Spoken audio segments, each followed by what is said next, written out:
fois que l'on a passé l'étape du visa, que l'on a le budget suffisant, quels sont les conseils que vous donneriez pour networker? Parce qu'on se doute bien ici qu'aux États-Unis, les règles sont différentes, la culture n'est pas la même.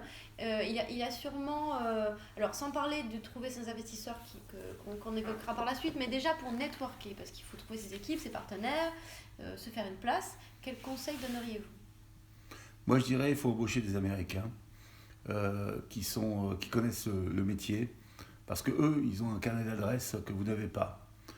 Ça vous fera gagner beaucoup de temps, c'est un shortcut, enfin un raccourci, et vous n'aurez jamais ce networking au milieu des Américains si vous ne prenez pas au départ des Américains auxquels vous faites confiance. Oui.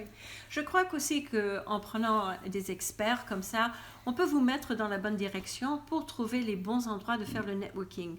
Parce qu'on peut dépenser temps et argent et ça mène à rien. À la même fois, il faut savoir se présenter à l'américaine. Alors, c'est-à-dire que des fois, on ne demande même pas le nom, on dit comment ça va, vous êtes là ce soir, on a une étiquette sur la jaquette. Alors, ils regardent votre nom, ils disent « Ah, quelle est votre entreprise? Qu'est-ce que vous faites comme travail ?» C'est comme ça que les Américains s'introduisent parce qu'on est de partout. Alors, c'est fait assez rapidement. Alors, il faut avoir une bonne réponse. « Bonjour, je suis un tel, je suis là avec ça. » Et c'est important de parler un anglais clair.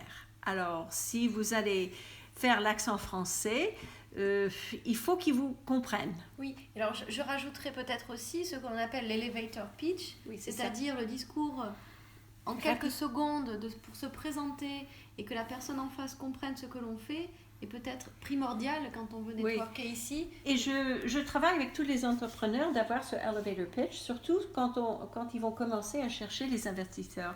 Parce qu'il faut comprendre que tout le monde est un peu abordi avec trop de choses. Alors il faut se faire, comment on dit, memorable. C'est-à-dire on doit avoir un impact sans être trop...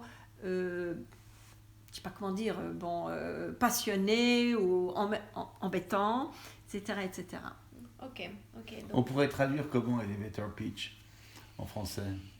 Parce que la plupart des Comment Français, souvent... C'est le discours 15 secondes. En 15 secondes, il faut avoir expliqué qui l'on est, ce que l'on fait, ce que l'on Exactement, recherche. un discours générique. Que vous ayez un discours générique. Mais il faut le travailler parce que la façon dont... Il me semble, c'est n'engage que moi, mais qu'en tant que Français, nous sommes bien plus humbles que beaucoup d'Américains qui, eux, n'hésitent pas à se vendre un petit peu mieux que ce que l'on ne fait en tant qu'Européens. Donc on a toujours tendance à être un petit peu trop humble, alors qu'il faut en fait présenter son ambition et peut-être exprimer même pourquoi on est là ce soir et ce que l'on recherche pour gagner du temps tout simplement. Et ça, on n'est pas encore trop à l'aise là-dessus et c'est ce qu'il faut faire, je pense. Et je crois que c'est intéressant de reconnaître que le sens de temps en France est différent que le sens de temps en Amérique.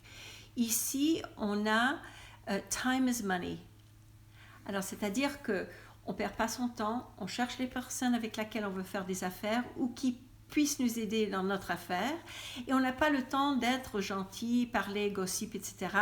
avec des autres. Alors, dans les networking, il faut avoir le respect du temps des autres autant qu'ils ont respect de votre temps. Et aussi, après, si on a un entretien avec quelqu'un, ce n'est pas 2 heures.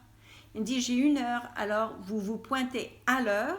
Si on dit 6 heures, si on dit 8 heures du matin, on est là à 8 heures du matin, on n'est pas là à 8h45. Et on a seulement 1 heure à avoir la conversation et de se trouver amable ou pas amable pour faire des affaires ensemble. C'est très important de... En un mot, il faut être précis. Voilà, précis. Et ne pas hésiter de, comment on appelle, toot your own horn. Alors, ça veut dire qu'on se présente dans une lumière positive, qu'on est passionné de son projet et que voilà, toutes les choses qu'on a déjà accomplies. Savoir se vendre, quelque part. Savoir se vendre, c'est ça, exactement. Donc, c'est bien de faire confiance quand vous ne savez pas faire ça, que vous ne parlez pas bien anglais, que vous n'êtes pas rompu à ces méthodes-là, de faire confiance à un Américain qui va réellement savoir, lui, vendre votre entreprise. Ou elle, comme moi. Ou elle.